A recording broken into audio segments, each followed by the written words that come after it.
Bismillah ar-Rahman ar-Rahim. Alhamdulillahi Rabbil Alameen. Wa sallallahu wa sallam ala Sayyidina Muhammad wa ala alihi wa ashabihi ajmain amma ba'd.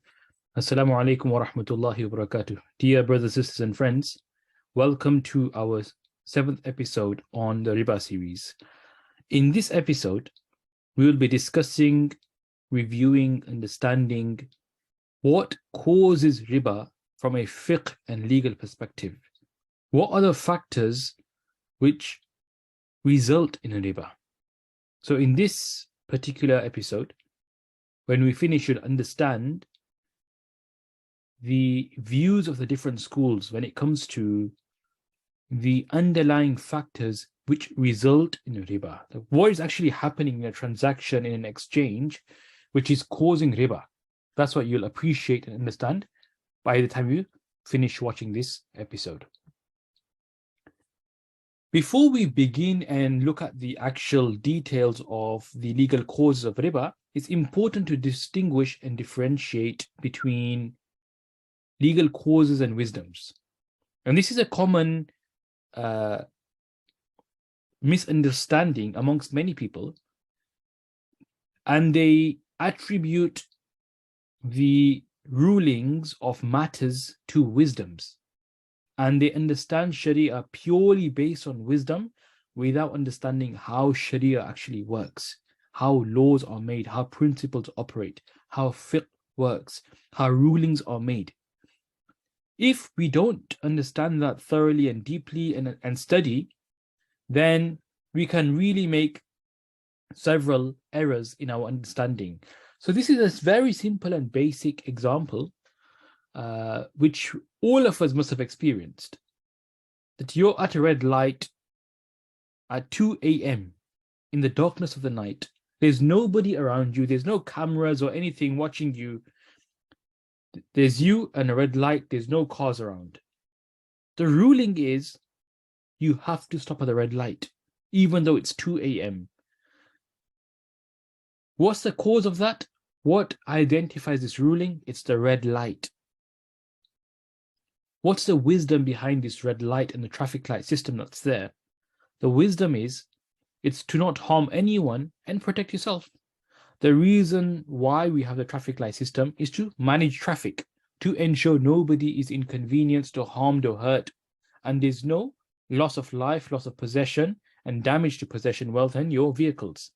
And to make sure the entire people or the city runs smoothly. Traffic can move smoothly without disruption. So if you were to argue that at 2 a.m., if I cross this traffic light, it's absolutely fine because there is no disruption by me crossing right now. There's nobody else on the other side. And therefore, if I go through the red light, it's absolutely fine. That will not be allowed. It'll still be illegal. The practice that you've done is illegal, going through the red light.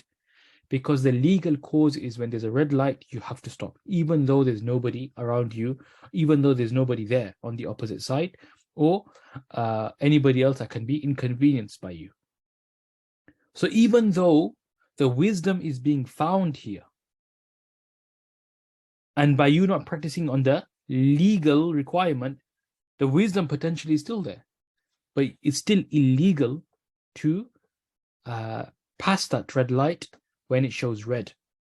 So clearly up here we understand from a very basic example, you don't follow the wisdom always. The wisdom is simply the outcome. But the rule is not made based on the wisdom. The rule is the rule. It has its own kind of operations. The wisdom is the outcomes of following the rule. So the rule is not based on the wisdom, if the wisdom is found or if the wisdom is not found, because that's just an outcome. And that's something that happens post the action. But we just have to make sure we fulfill the action. So this is an example to do the world. Now let's look at some examples from a Sharia perspective. So legal causes, the rulings of Sharia and Islam revolve around legal causes. So every ruling has a legal cause. What we call in Arabic illah, sometimes it's called sabab, sometimes it's called ma'na. There's many reasons or many names for the legal causes. But there's an entire genre of fiqh and knowledge which revolves around understanding the legal causes behind rulings. And it's those rulings or legal causes, when they are found, they bring a particular ruling into action and into motion. And when that legal cause is not found, then the legal ruling will be absent. So legal causes are the factors which make something compulsory, prohibited, disliked, or otherwise. Everything is based on the legal cause. And wisdoms are simply outcomes which are hoped that will be achieved. So the wisdoms that we have, economic wisdoms, physical wisdoms, physical benefits. So we perform salah, we fast in the month of Ramadan. The benefits of potentially looking after your body, maintaining health, salah, the motions of salah, having physiological benefits. All these benefits are subsidiary and secondary. We don't perform salah due to its secondary benefits. We don't perform salah due to its health benefits. We don't fast because of the health benefits. We fast for other reasons, the legal causes that are met, the injunction of Allah subhanahu wa ta'ala. That's why we fast. It's not simply because of its benefits. So the laws in Islam are not dependent or contingent on the benefits alone. Like the benefits are there definitely. Our belief is, and it's very clear when you study Sharia, everything in Islam has a benefit. All the laws are there for benefits to serve mankind. There's maslaha and benefit embedded in the practices of Islam. But a practice does not become binding just because of a particular benefit. So the first example is of fasting, the famous verse. Allah mentions فَمَنْ شَهِدَ مِنْكُمُ الشَّهْرَ فَلْيَصُمْ وَمَنْ كَانَ مَرِيضًا أَوْ عَلَى سَفَرٍ فَعِدَّةٌ مِنْ أَيَّامٍ أُخَرَ. That's the famous verse in Surah Al-Baqarah, where the ruling is whoever sights the moon, they have to fast. But up here, if the verse is telling us if you're ill or on a journey, then you have to fast at another time an equal amount of days. So the ruling is you still have to fast, but you can make it up at a different time. That's the ruling. You have to fast, but at a different time. What's the legal cause here? The cause is illness or travel. So if you are ill, which such an illness, as the scholars mention, which impacts your ability to fast, your health deteriorates as a result of fasting. Or you're on a journey, a valid journey, not just leaving my house 5 minutes to go to my neighbor, to go to down the road and see my neighbor. Although linguistically somebody can say, oh yeah, I'm just traveling, I'm just going down the road. But it's not sufficient to understand the linguistic meaning up here. You have to understand more the context. That's why you have to understand the Quran, the Hadith, the understanding of the fuqaha, to really understand what these words mean. That's why by simply reading a translation, you can't deduce law. The law is contingent upon several disciplines. Understanding all those disciplines in a consistent, coherent, congruent manner can only then give you a real picture of the dictates of Sharia. What's the wisdom up here? The wisdom is, it's mentioned in the verse. It says, "Yuridu Allah bikum al-yusr wa la yuridu bikum al-usr." That Allah wants and intends ease for you and does not intend hardship for you, and that you وَلِتُكَبِّرُ اللَّهَ عَلَى مَا هَدَاكُمْ, that you praise Allah subhanahu wa ta'ala and you be grateful. So this is like the wisdom in the verse thereafter. But nobody will say that this principle is based upon ease and difficulty. So whenever I'm in a bit of difficulty, I can fast, omit the fast of Ramadan and make them up later on. Nobody will say that. And nobody has said that. Rather, you can only omit the fasting when your travel or illness qualifies. That's the legal cause. So this is an example how it's not based on wisdoms, but it's the legal cause. And the legal cause then will result potentially in the wisdom being met. The second example is of alcohol consumption. We all know that the legal cause of the prohibition of alcohol is intoxication. Anything which has the potential to intoxicate is prohibited. The wisdom, what is the wisdom behind the prohibition of alcohol? It's been mentioned in the Quran that Allah tells us, shaitan, he wants to put adawa wal baghdha, he wants to put this enmity, hatred between people through intoxication and through gambling. So that's the wisdom behind the prohibition, to prevent this harm to people. So the ruling is alcohol is prohibited. The legal cause, as we understand from the text of the Hadith and from the word of khamar itself, and what the scholars have mentioned, is that it's intoxicating drink. Anything which intoxicates is prohibited. Kullu muskirin haram. And then, what's the wisdom? The wisdom is clearly mentioned in the Quran. That it's there to prevent fights, enmity, harm, hatred, a social disorder. That's the wisdom behind the prohibition of alcohol, social disorder. So if somebody argues and says, I will drink alcohol, but I'll make sure I lock all the doors, I will stay indoors, I will not message or speak to anybody else for that one day that I'm drinking, and therefore there'll be no social disorder, will that argument work? And will it then become permissible for such a person to not to follow the ruling, and rather say, because the wisdom is being transpired, therefore I can drink alcohol? That will not happen. That will not be permissible either. A wisdom may be achieved in one form or the other, but you've broken the law. It's an illegal practice. And the wisdom has potentially manifested partially, but not in the way which Allah deems it to be a wisdom.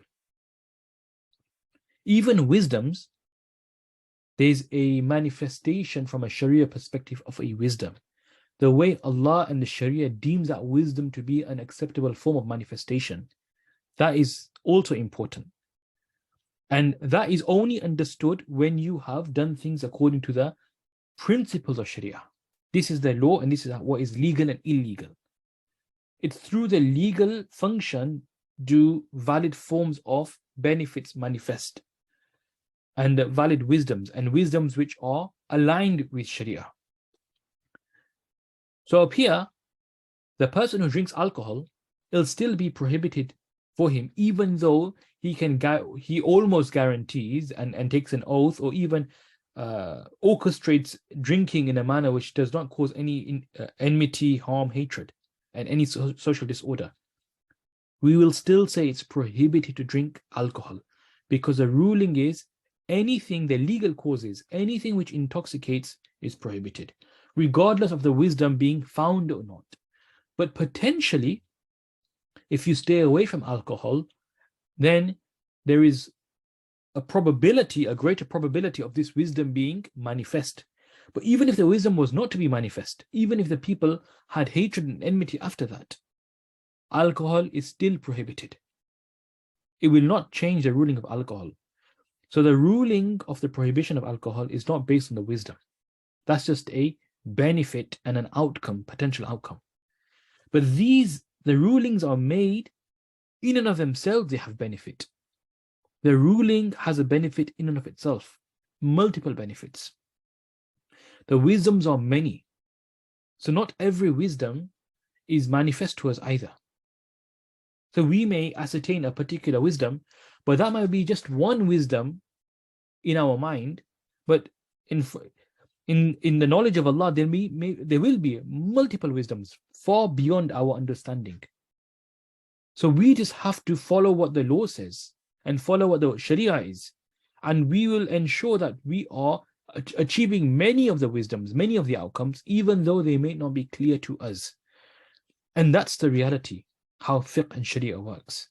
That our job is to fulfill the Sharia principles. We can always speculate and think, what is the wisdom here? What's the wisdom there? And it's good to do so, because we appreciate the teachings of Sharia and teachings of Islam. But the law and the Sharia is not made based on wisdoms. Nobody can argue that because said wisdom is not being met and not being achieved, therefore this ruling will change. That argument is flawed and does not reflect the 1400 years of scholarship in Islam. Now, once we've understood all of that, let's look at what are the actual legal causes of riba. What is it that causes riba, and why are certain trades and transactions prohibited?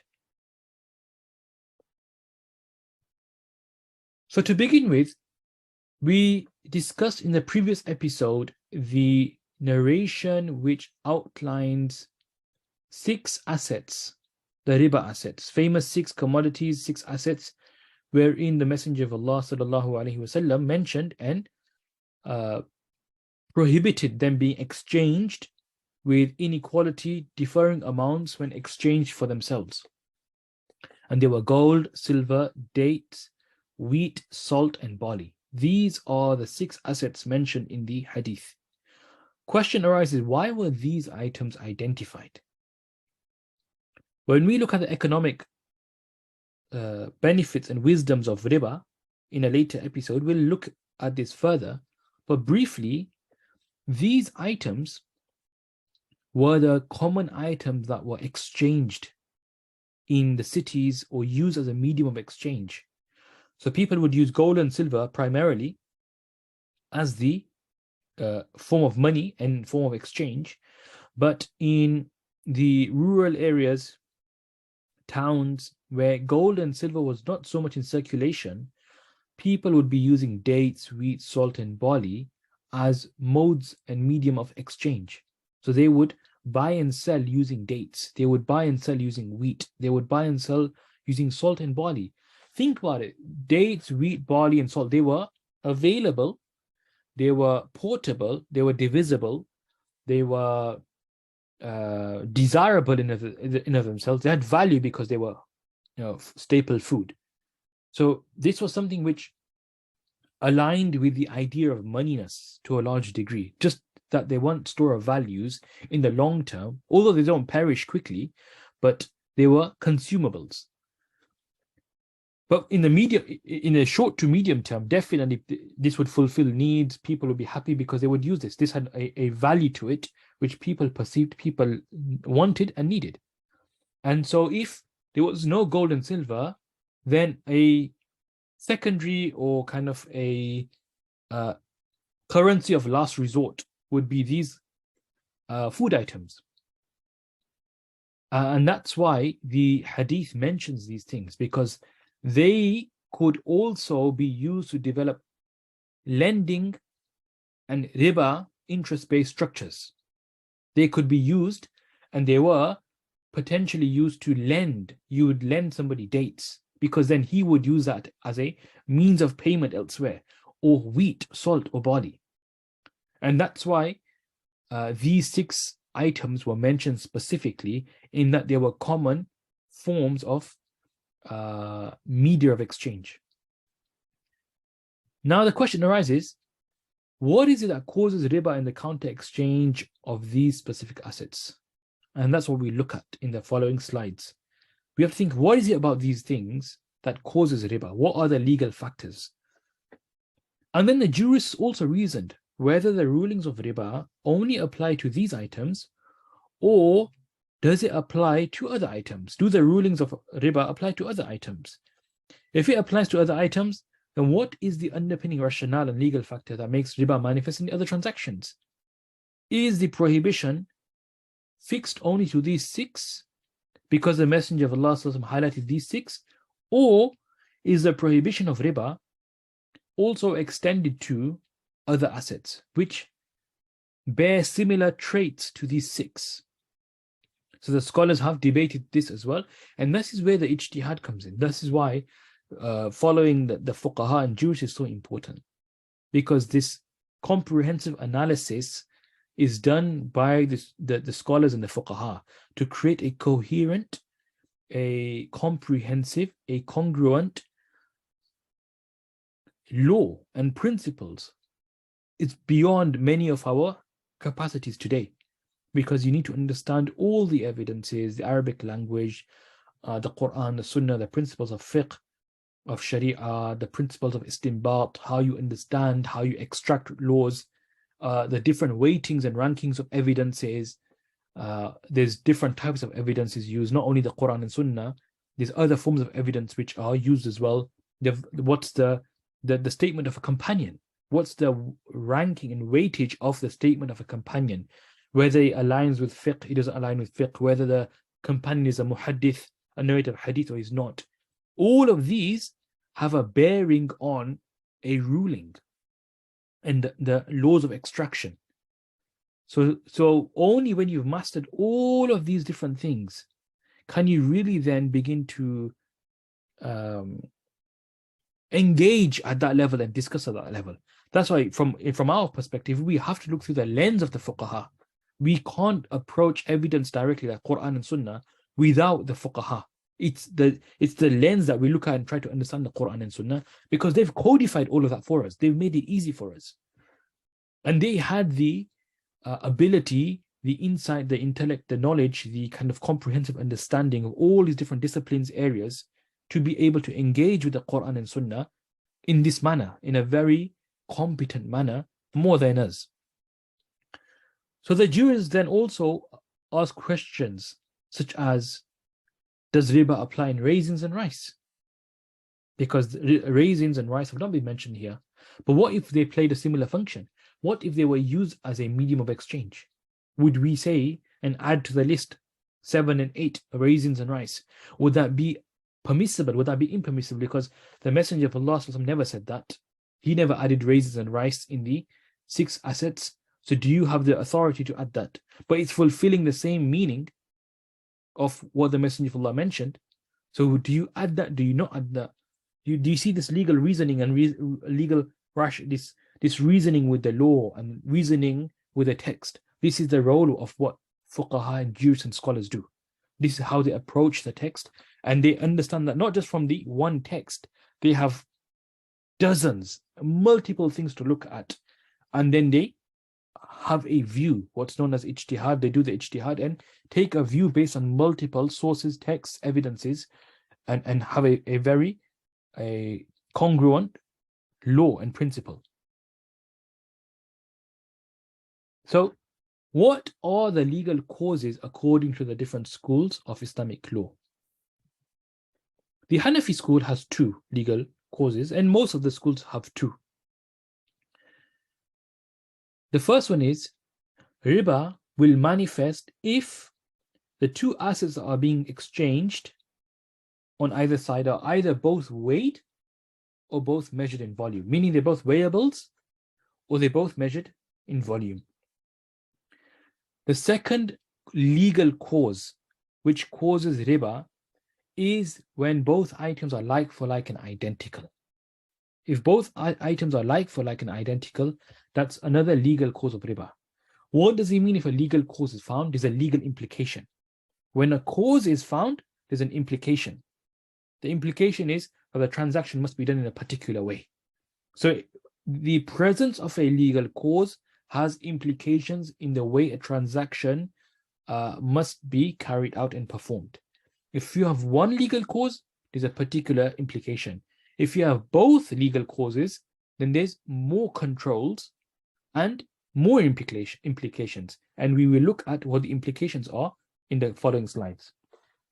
But for now, just understand the Hanafi school has 2 legal causes when both items are weighed. So for example, it's gold and gold. These were weighed in the time of the Messenger of Allah, and even they weighed today.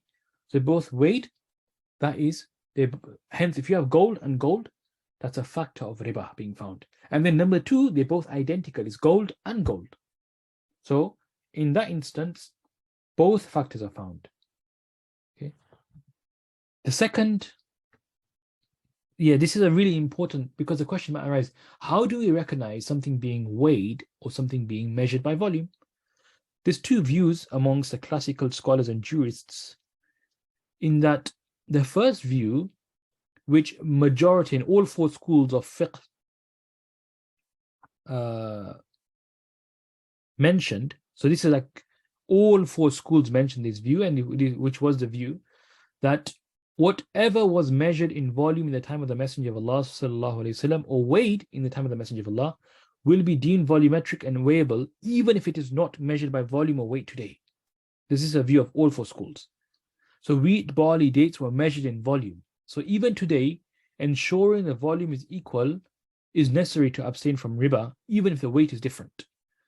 So you measure wheat, barley, and dates by volume, by how many containers it fills. So as long as the containers are equal, there'll be no riba, right? If the containers are different, but the weight is the same, there will be riba, based on this first view. So it's not about weight. You look at the assets from the lens of the time of the Messenger of Allah, sallallahu alaihi wasallam. How was it dealt with in that era? There is a different view, that's of Imam Abu Yusuf rahimahullah, who's amongst the pioneering jurists of the Hanafi School. He was of the view that it depends on the practice of the time.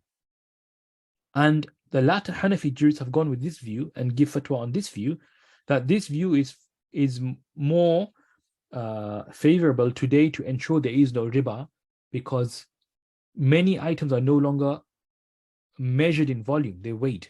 And even money, the way money works today is different. We don't use gold and silver. So the view of Imam Abu Yusuf rahimahullah is a more favorable view today, and it's what contemporary Hanafi jurists give fatwa on, and many other scholars from the non-Hanafi school also potentially practice. And if something is not mentioned in the hadith, see, there might be some items, there was no mention of how they were measured or weighed in the time of the Messenger of Allah, sallallahu alaihi wasallam. So what do we do then? So the scholars also have different views. Do you see, all this is what you call fiqh. This is what you call legal reasoning. This is how the law works. There's so many questions. It's not as easy as just looking at a narration and developing law. There's so many factors to consider, and then you can't just make it up either. It has to come through sound reasoning, judgment, understanding the evidence, and ensuring you're accurate, because there's an accountability to Allah. And that's why you can't just make these things up. So the Hanbali School and the Shafi'i School, they state that the practice of Arabia and Hijaz will be taken into consideration. And if there's no practice at the time, then you compare to a similar item in Arabia. See, look how they're trying to be meticulous in that they want to be accurate. We need to find the accurate ruling for this particular item. How do we do that? If we can't find something in the hadith, we look at what was the practice in that time. If we can't find a practice in that time, let's try and equate this item that we're trying to resolve and match it to an item that is known in the time of the Messenger of Allah, sallallahu alaihi wasallam, and then give the same ruling. So we're always trying to connect to the prophetic example as much as possible. The Hanafi and Maliki schools, on the other hand, said, no, it's down to the customary practice of people. It's not necessary that it's found in the hadith, or you have to find a like of it, or to equate it to something in that time.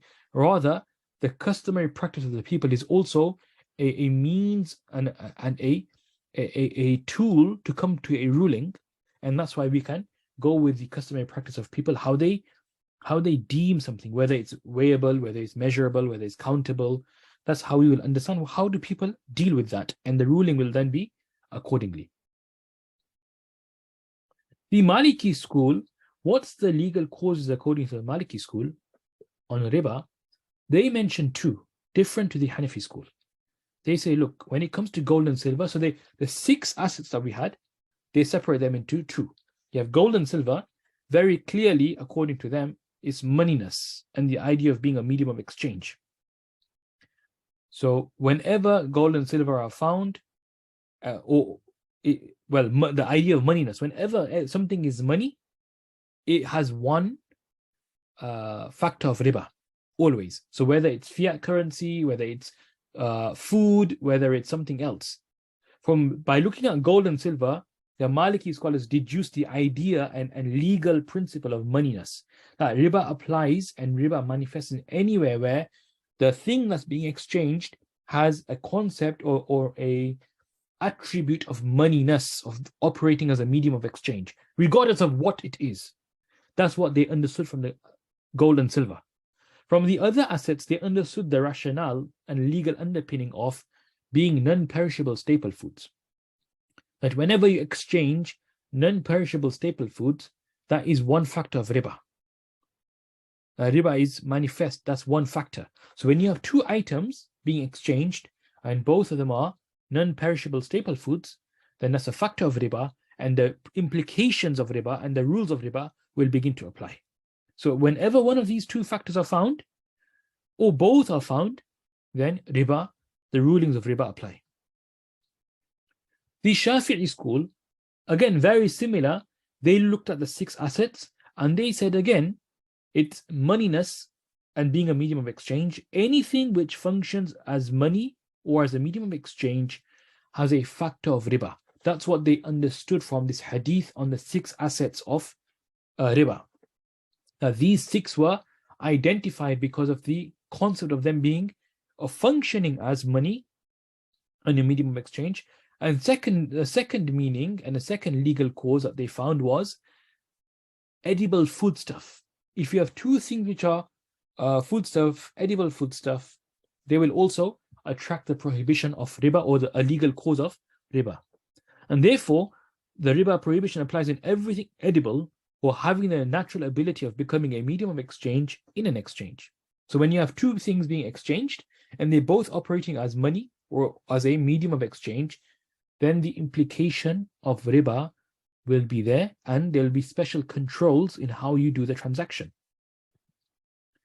The Hanbali School had different views, and there are 3 narrations attributed to Imam Ahmad rahimahullah and the Hanbali scholars. The first view conforms with the Hanafi reasoning, which was to do with weighable or being measured in volume. And the second thing was being like for like and identical. That was the Hanafi school. The second view conforms to the opinion of Imam Shafi'i rahimahullah, which we just discussed, that it's being a medium of exchange, moneyness, and edible foodstuff. The third view states that the following characteristics must exist at the same time, namely being edible and being either weighed or measured in volume. Imam al-Buhuti rahimahullah, a very famous Hanbali scholar, he mentions that the preferred view in the school is that in gold and silver, it's the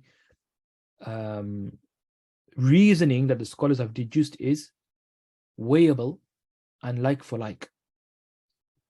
And in other assets that I mentioned, it's measurable items by weight or volume when exchanged for its like. So very similar to the Hanafi school. That if you have two things which are weighable and like for like, or measured by volume or weight, then and is exchanged for its like for like, then riba will manifest. So that was the 4 schools when it came to the legal causes and how they understood the texts in the Quran and Sunnah and how they deduced an underlying idea of what causes riba. So almost all the schools, majority of the schools, understand money to be the factor of riba. This is the primary cause of riba. When you have two things which are money being exchanged, there is exposure and the potential of riba being formed. The Hanafi school was broad in that sense, where they said it's not just purely money, rather anything which is like for like, and anything which is either weighed or measured in volume, and that's being exchanged, that can cause riba, potentially. Gold and silver comes into there, and every other asset that was used as money in those times came into there. Of course, the question will arise in your mind that in the Hanafi school, then, how do you factor in fiat currencies? Why is there a discussion on riba in fiat currencies? Because fiat currencies are not weighed. They are not measured in volume. So why are we applying riba there? Now, this discussion we'll have in the following episodes, where we look at fiat currency, we look at money in more detail, and we look at riba in practice today. But based on everything we've understood, let's just try and get some principles and some examples and to codify what we've learned. So the Hanafi school says, from an implications perspective, we'll look at what their rulings are. But remember, the prohibition applies when 1 or 2 factors are found. Number 1, both items are weighable or both are measured. It has to be that both are weighed or both are measured, not that one is measured and the other is weighed and it's being exchanged. That does not cause riba. That's not a factor of riba. It has to be both are equal, either both weighed or both are measured in volume. Secondly, both are identical and like for like. These were the two legal factors. What's the implication now of this? What is the ruling? The implication is, if one factor is found above, then you must settle the transaction immediately. Delay is prohibited. For example, you're exchanging gold for silver. In such an example, they are both weighable. Gold and silver are weighed, but they are not identical. They are not like for like. Therefore, only one factor is found. When only one factor is found, the ruling in Sharia is you have to settle the transaction immediately. Delay is prohibited. The question you may ask and raise is that why is that the case? The why we'll also answer in a different episode when we begin to look at the economic arguments and reasons for the prohibition of riba. If two factors are found, if two legal factors and legal causes are found, then you must settle the transaction immediately and the quantities must be equal. So if two factors are found, then not only does it have to be immediate settlement, but the quantities being exchanged must be equal. So now let's look at some examples and case studies. Limestone for limestone. If the transaction is for limestone, what does that mean? There's two legal causes found. Both are measured in volume. And secondly, they're like for like. Therefore, they must be equal in amount and there must be immediate settlement. Iron for iron, both are weighed, like for like, equal amount, immediate settlement. You'll notice up here that the Hadith doesn't mention limestone. The Hadith doesn't mention iron. The 6 assets that were mentioned in the Hadith do not include limestone and iron. That's because the rulings in the Quran and Sunnah have legal reasoning and legal rationale. And those legal reasonings and rationale and underpinnings are then transmitted to other cases which we don't have an answer for. That's how the Sharia operates. All the nusus, majority of them carry a legal reason which the jurists deduced. And the jurists then work with legal reasonings and legal rationale. And then they look at the new case and the primary case existing in the Quran and Sunnah and see whether the reasoning transmits to this new case that we have. So every single asset thereafter, limestone, iron, other stones, metals, everything, will be weighed and will be analyzed based on the legal reasonings and will be matched to what was already existing to see, does this new case fulfill the legal factors and causes which were deduced from the prophetic narrations? If yes, the ruling is then transmitted and transferred to this new case. If not, the ruling is not transferred. And so this is the scholarly exercise and a juristic exercise which the schools of Islamic law have done and practiced for centuries and have codified of how this kind of science works in effect. Iron. For iron, we mentioned that both weighed, like for like, equal amount and immediate settlement is a ruling. Then something which is more closer to home. So you have a Samsung S22 Ultra and you have another Samsung S22 Ultra. There's riba applying there. They are both identical. There's only one legal cause found. They are not weighed or measured in volume. These are counted.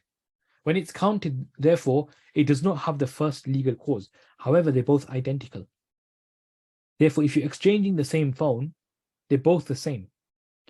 Everything about them is the same, right? Then you have to settle them immediately. You can't delay the settlement. So, although it's something which you think, why and how does that apply? The legal cause is found of riba, of one legal cause is found. Therefore, you must settle immediately. Iron for US dollars. You're buying iron in exchange of US dollars. Is there any legal cause found? Are there any legal causes? The answer is no, because iron is weighed, US dollars are counted, So the first cause is not found. Number two, they are not identical and like for like. So there's no legal causes. When there's no legal causes, it does not have to be settled immediately. If I buy iron, then it's not necessary for me to pay immediately. I can delay the payment, or we may agree that the transaction is a cash transaction in which there's no deferral, but I may walk away from the trading session and transacting session, get money, and come and pay you tomorrow. We can do that kind of arrangement. Or the iron delivery may come later on. So it does not have to be settled immediately. And you can also have an equal amount. It's not necessary that you give me 100 grams of iron for $100. You can have any differing amount of, because these two items are completely different, you can have differing quantities, there's no problem, because there's no legal cause for riba found here. The Shafi'i school, if we remember our discussion on the Shafi'i school, the prohibition applied when food stuff is being exchanged for its like, or money is being exchanged for money. Remember they mentioned moneyness and edible food stuff. So when you have food, which is the same being exchanged, it must be equal and must be settled immediately. When it's different food stuff being exchanged, then you can have different amounts, but it must be settled immediately. So grapes for grapes, the ruling, there are food stuff of the same genus, the same type, it must be equal and settled immediately. Meat for meat, food stuff, like for like, again, equal amount, immediate settlement. Wheat for barley, they're different now. They're not the same. Food stuff is there, therefore, it's immediate settlement, but it's not necessary for them to be equal in their quantity when exchanging them. The Maliki school, if you remember, again, very similar, they mentioned what was the legal factor of riba, or what were the two legal factors? They mentioned two. Moneyness, they understood from gold and silver, and they deduced moneyness from the concept of gold and silver. And they deduced the idea of something being non-perishable staple food from the other items and assets mentioned in the narration. And therefore, when you are exchanging gold for gold or silver for silver, it must be settled immediately and must be an equal amount. And when you're doing gold for silver, then you have to settle immediately, but can be different amounts. That's the rule according to the Maliki school.